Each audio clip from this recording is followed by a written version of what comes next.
Hi అండి. Welcome to అమూల్య మంత్రి Telugu audio stories. ఈరోజు మనం వినబోయే కథ అందాల అపరంజి బొమ్మ నా ప్రేయసకి పార్ట్ 7. ఈ కథలోకి వెళ్ళబోయే ముందు మన ఛానల్ని సబ్స్క్రైబ్ చేసుకోండి. అలాగే కథ నచ్చితే ప్లీజ్ లైక్ చేసి కామెంట్ చేయండి. ఇక కథలోకి వెళ్ళిపోదామా? కార్తీక్ స్పర్శతో చరిత ఉలిక్కిపడింది.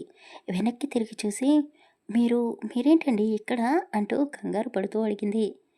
కార్తీక్ కూడా తడబడుతూ అది అది నేను ఫ్రెష్ అవ్వడానికని రూమ్లోకి వచ్చాను. నువ్వే కదా అదేదో కట్టమని పిలిచావు అంటూ కార్తీక్ అన్నాడు. అయ్యో నేను మీరు అనుకోలేదు, సాహితీ వచ్చింది అని అనుకున్నా, అందుకే పిలిచాను అంటూ చరిత కార్తీక్తో చెప్పింది. ఇద్దరూ కొద్దిసేపు సిగ్గుతో మౌనంగా ఉండిపోయారు. సరే, నేను ఫ్రెష్ అవ్వడానికి వెళ్తాను, నువ్వు సాహితీ గదిలోకి వెళ్ళు, తను రెడీ అవుతున్నట్టుంది, నువ్వు పిలిచిన సంగతి మర్చిపోయినట్టుంది అని కార్తీక్ చెప్పేసి వాష్రూమ్లోకి వెళ్ళాడు. అద్దం ముందు నిల్చొని, ఒరేయ్ ఏం చేయబోయావురా, నీ గురించి చరిత ఇప్పటికే చాలా గొప్పగా ఊహించుకుంటుంది. ఇప్పుడు నువ్వు చేసిన ఈ తింకర పని గురించి ఎలా నిన్ను అర్థం చేసుకుంటుందో అని అతనికి అతనే అద్దంలో చూసుకుంటూ తిట్టుకుంటూ ఉన్నాడు. ఒరేయ్ కార్తీక్, ఇంకా ఎంతసేపు రెడీ అవుతావురా, అందరూ వచ్చేసారు, మీ గురించే ఎదురు చూస్తున్నారు అంటూ అభిమన్యు కార్తీక్ రూమ్ డోరు తెరుచుకొని లోపలికి వెళ్ళాడు. ఒరేయ్ అభి, ఏమైపోయావురా, ఇన్ని రోజులు ఒక్క ఫోన్ కూడా లేదు అని కార్తీక్ అభిమన్యుని చూసి అడిగాడు. అబ్బో, తమరికి నేను ఇంకా గుర్తుకున్నానా, నేనంటే నిన్ను డిస్టర్బ్ చేయకూడదు అని ఫోన్ చేయలేదు, మరి నువ్వెందుకు చేయలేదురా, ఆఫీస్కి కూడా రాకుండా మా చెల్లితో బైక్పై షికార్లు చేస్తున్నావు అంటూ ఆట పట్టిస్తూ అడిగాడు. ఒరేయ్, అన్నీ తెలిసి అలా ఎలా మాట్లాడగలుగుతున్నావురా, మీ చెల్లికి నా మీద కోపం ఉంది అని నీకు తెలుసు కదా, వాళ్ళ తమ్ముడిని చూడాలని పట్టుపడితే ఈరోజు హాస్పిటల్కి తీసుకొని వెళ్ళాను, అంతేకాని నేను తనతో షికారులకు వెళ్ళలేదురా బాబు. ఇంకా మీ చెల్లి నాకు అంత చనువు ఇస్తుంది అని నేను అస్సలు ఆశపడడం లేదు అని కార్తీక్ డల్గా అన్నాడు. ఆహాహా, అర్థమైందిలే నీ బాధ, త్వరలోనే నీ ప్రేమను అర్థం చేసుకుంటుందిలే మా చెల్లి. అయినా తనకు నువ్వు ప్రేమించిన సంగతి చెప్పేస్తే సరిపోతుంది కదరా, ఈ దాగుడు ముద్దలు ఎందుకు అని అభిమన్యు అడిగాడు. ఒరేయ్ కాస్త మెల్లిగా మాట్లాడరా అభి, అయినా ఏమని చెప్పాలిరా, కాలేజీలో నిన్ను చూసి ప్రేమించాను అని చెప్పాలా, తను అర్థం చేసుకుంటుందా అని అడిగాడు. ఎందుకు అర్థం చేసుకుంటుందిరా, తప్పకుండా నిన్ను నీ ప్రేమని అర్థం చేసుకుంటుంది, నీ గురించి నీ ప్రేమ గురించి తెలిస్తే నిన్ను నెత్తిన పెట్టుకుంటుంది. వద్దులేరా బాబు, నెత్తిన పెట్టుకునే అవసరం లేదు, నా ప్రేమను అర్థం చేసుకుని నాతో జీవితం పంచుకుంటే అంతే చాలు, నేను తనకి ఏ కష్టం రాకుండా చూసుకోవాలి అనుకుంటున్నాను, చిన్నప్పటి నుండి ఆమె అనుభవించింది చాలు, ఇక నాతో సంతోషంగా ఉంటే అంతే చాలు. అంటే ఏం చేస్తావురా, నీ ప్రేమ గురించి చెప్పకుండా చరితని ఎలా మార్చుకుంటావు అని అభిమన్యు అడిగాడు.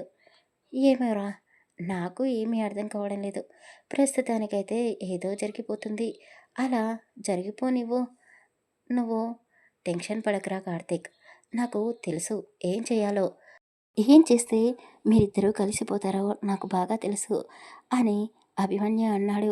ఒరేయ్, నీ తింగరి తెలివితేటలతో ఏదైనా పొరపాటు చేస్తే నా చేతిలో అయిపోతావు అని కార్తీక్ బెదిరించి అన్నాడు.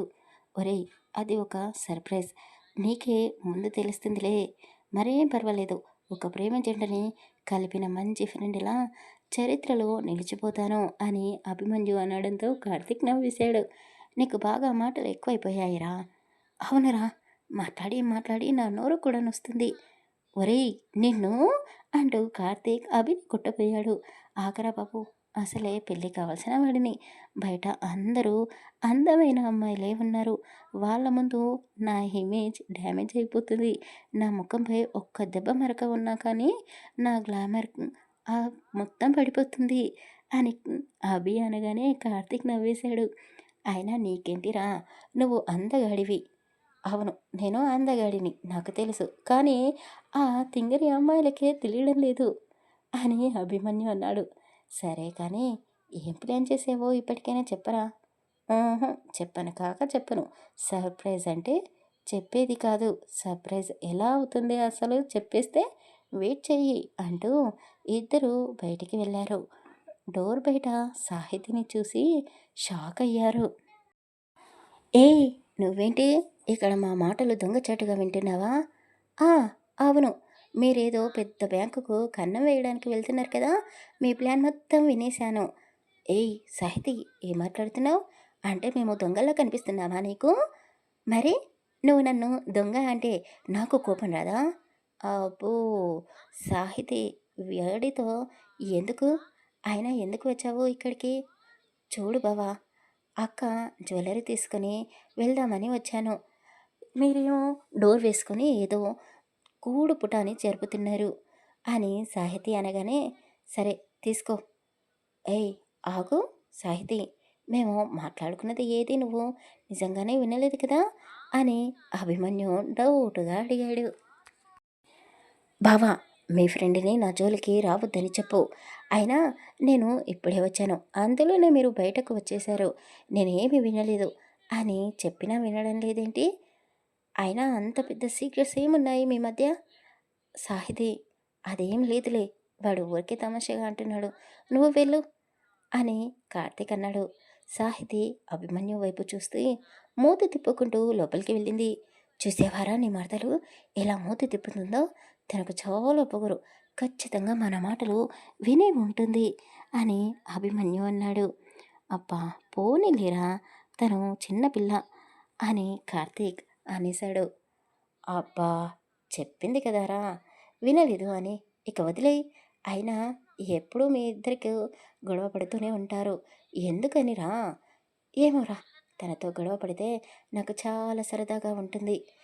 కాస్త తిన్నది కూడా తొందరగా అరిగిపోతుంది అని అభిమన్యు అనేసరికి అతని మాటలకు కార్తీక్ నవ్వు ఆపుకోలేకపోతున్నాడు. అతని నవ్వును చూసి లత కొడుకు సంతోషంగా ఉన్నాడు అని ఆమె కూడా కాస్త చిరునవ్వు పెదలపైకి తెచ్చుకుంది.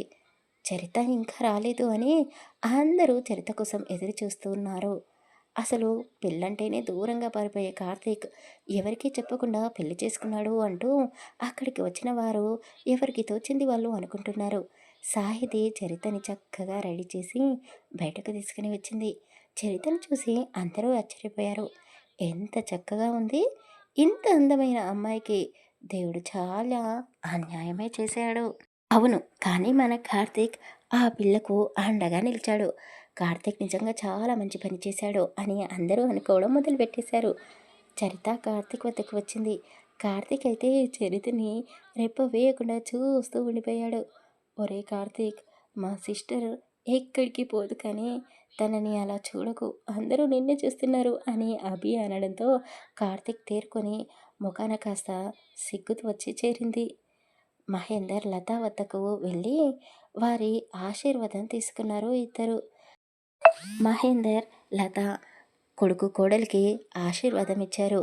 వాళ్ళిద్దరికీ కాటుకతో దిష్టి చుక్క పెట్టింది లత. వచ్చిన వారందరూ ఆ జంటను చూసి మురిసిపోయారు. అందరితో కలిసి ఫోటోలు దిగేశారు. వారిద్దరిని కూడా ఫోటోకి స్టిల్స్ ఇవ్వమని చెప్పారు. అబ్బా అలా కాదు ఇలా అంటూ చరిత నడుము చుట్టూ ఒక చెయ్యి భుజం మీద మరో చెయ్యి పెట్టించి ఫోటోలు తీశారు. చరితకి కార్తీక్ స్పర్శ భారంగా మారింది. తను ఇబ్బంది పడుతుంది అని కార్తీక్, ఇక చాలురా, నాకు చాలా ఆకలిగా ఉంది, తినడానికి వెళ్తాము అని అన్నాడు. లత, నీ కొడుకు కోడలు చూడముచ్చటగా ఉన్నారు. కానీ ఆ పిల్ల ఎందుకు కార్తీక్ అంటే ఇష్టం ఉన్నట్టుగా ప్రవర్తించడం లేదు. ఎందుకైనా మంచిది నువ్వు నీ కోడలిని కనిపెట్టుకొని ఉండు అని ఒక ఆవిడకు చెప్పి వెళ్ళింది. అవును, ఆవిడ చెప్పింది నిజమే. వీడు ఇంతకుముందు ఒక అమ్మాయి ప్రేమలో పడి చాలా బాధపడ్డాడు. ఇప్పుడు భార్యగా వచ్చిన చరితతో చాలా సంతోషంగా ఉండాలనుకుంటున్నాడు. నా కొడుకు సంతోషమే నా సంతోషం అని అభిమన్యుని పిలిచి ఏదో పని చెప్పింది లత. అభిమన్యు, నా కొడుకు చేసింది తప్పే. నాకు తెలియకుండా ఆ పిల్లని పెళ్లి చేసుకొని వచ్చాడు. కానీ వాడి సంతోషమే నా సంతోషం. వాడి సంతోషం ముందు నా కోపం ఎంతసేపు చెప్పు? నువ్వు నేను చెప్పిన పని చేసి పెట్టవా ప్లీజ్ అని లత అడిగేసరికి అభిమన్యు నోరెళ్ళబెట్టాడు. ఆంటీ అసలు మీరు సూపర్. నేను కూడా ఇదే ఆలోచించాను. కాకపోతే మీతో ఎలా చెప్పాలి అని ఆలోచిస్తూ ఉండిపోయాను" అంటూ అభి అక్కడి నుండి హడావిడిగా వెళ్ళిపోయాడు. బావ అప్పుడే తిందామంటావేంటి? మీరిద్దరూ కలిసి ఇంకా డాన్స్ చేయలేదు అంటూ సాహితి వాళ్ళని వెళ్ళనివ్వకుండా ఆపేసింది. అయ్యో! సాహితి నాకు డాన్స్ రాదు. నేను చెయ్యలేను. నన్ను వదిలేయి అని చరిత కార్తీక్ వెనకాలకి వెళ్ళింది. సాహితి వద్దు అంటుంది కదా! ఇబ్బంది పెట్టకు. నేను చేస్తాను అని కార్తీక్ సంతోషంతో డాన్స్ చేశాడు. అది చూసి మహేందర్, లత కూడా చాలా సంతోషపడ్డారు. చూస్తున్నావు కదా! మనవాడు కొన్ని రోజుల నుండి ఎలా మౌనంలోకి వెళ్ళిపోయాడో, ఇప్పుడు చూడు ఎంత సంతోషంగా ఉన్నాడో. అంతా చరిత వల్లనే వాడు ఇలా నవ్వుతూ ఉండడం సాధ్యమైంది అని మహేందర్ అన్నాడు. అవునండి. వాడు ఇలా ఉండడమే నాకు కావాలి అని లత చరిత వద్దకు వెళ్ళింది. నీతో ఒక విషయం మాట్లాడాలి అంటూ లత అంటూ ఉండగానే కార్తిక్ తల్లిని పట్టుకుని అమ్మ థ్యాంక్స్ నువ్వు నన్ను అర్థం చేసుకున్నందుకు అంటూ లతని ఎత్తుకుని డ్యాన్స్ చేస్తున్నాడు. ఒరేయ్ ఆపరా నేను పడిపోతాను అంటూ లత కార్తిక్పై కేకలు వేస్తూ ఉంది. యాహో అమ్మా చూసావా నువ్వు నాతో మాట్లాడేసావు అంటూ కార్తీక్ తల్లిని కౌగలించుకున్నాడు. తల్లి మనసు కదా కొడుకు ప్రేమను కాదనలేకపోయింది. లత, కార్తీక్ వాళ్ళిద్దరి ప్రేమను చూసి చరితకు కన్నీళ్లు ఆగలేదు. కోపం, ప్రేమ అన్నీ కలగలిపిన ప్రేమని తల్లి ప్రేమ అది నేను పొందలేను, అనుభూతి చెందలేదు అని చరిత కన్నీళ్లు తుడుచుకుంటూ వారిని చూస్తూ అలా ఉండిపోయింది. చరిత ఏడవడం చూసి లత చరిత వద్దకు వచ్చింది. చూడు నాకు నీ మీద ఎలాంటి కోపం లేదు.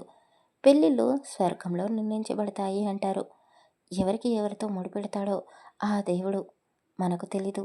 కానీ కార్తిక్కి తల్లిగా నేను ఒకటి నీకు చెప్తాను. నా కొడుకు నీతో సంతోషంగా ఉన్నంతకాలం నీకు ఎలాంటి ఇబ్బంది ఉండదు. వాడిని బాధపెట్టకు, నువ్వు బాధపడకు. ఇప్పుడు నీ కంట్లో దాగి ఉన్న కన్నీళ్ళు మళ్ళీ నీ జీవితంలోకి రాకుండా ఉండాలి అంటే నువ్వు నీ భర్తతో సంతోషంగా ఉండడం వల్లనే సాధ్యమవుతుంది. గుర్తుపెట్టుకో. మీ ఇద్దరూ సంతోషంగా ఈ రోజుతో కొత్త జీవితం మొదలు పెట్టండి అంటూ లత చరితకి ఒక స్వీట్ వార్నింగ్ ఇచ్చింది. అత్తగారు అనే మాటలో అర్థం తెలియక చరిత సరే అన్నట్టుగా తలాడించింది.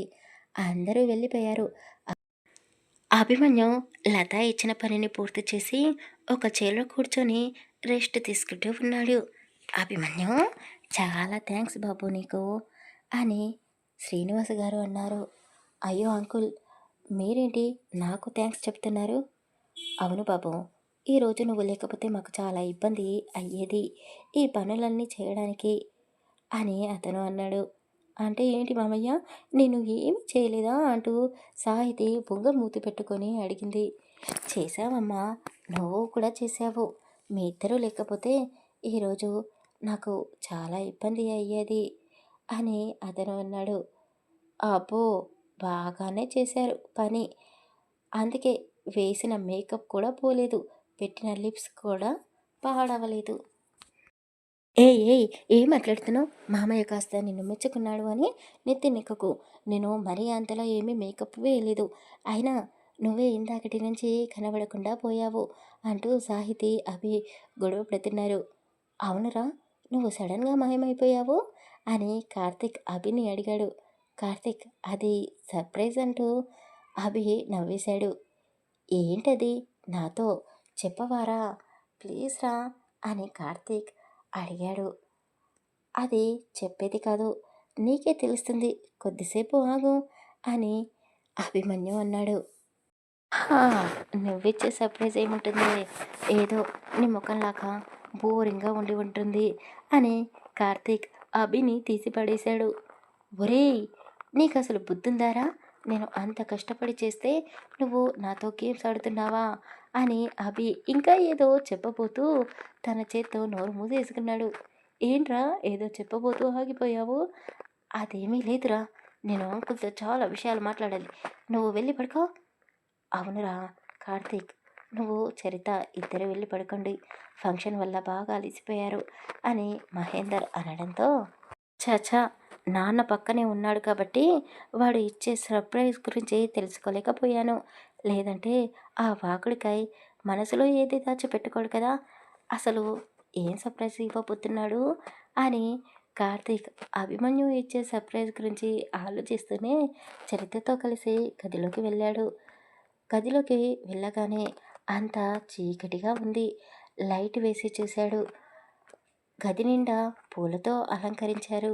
లవ్ సింబల్‌తో మంచం పైన ఉన్న పూలను చూసి కార్తీక్ చరిత వైపు చూశాడు. ఇప్పుడు అర్థమైంది. అభిగాడు అన్న సర్ప్రైజ్ ఇదేనా అని కార్తీక్ అనుకున్నాడు. చరిత కూడా అత్తయ్య గారు చెప్పింది దీని గురించేనా అని చరిత కూడా మనసులోనే అనుకుంటూ ఉంది. ఇద్దరిలో నిశ్శబ్దం చేరింది.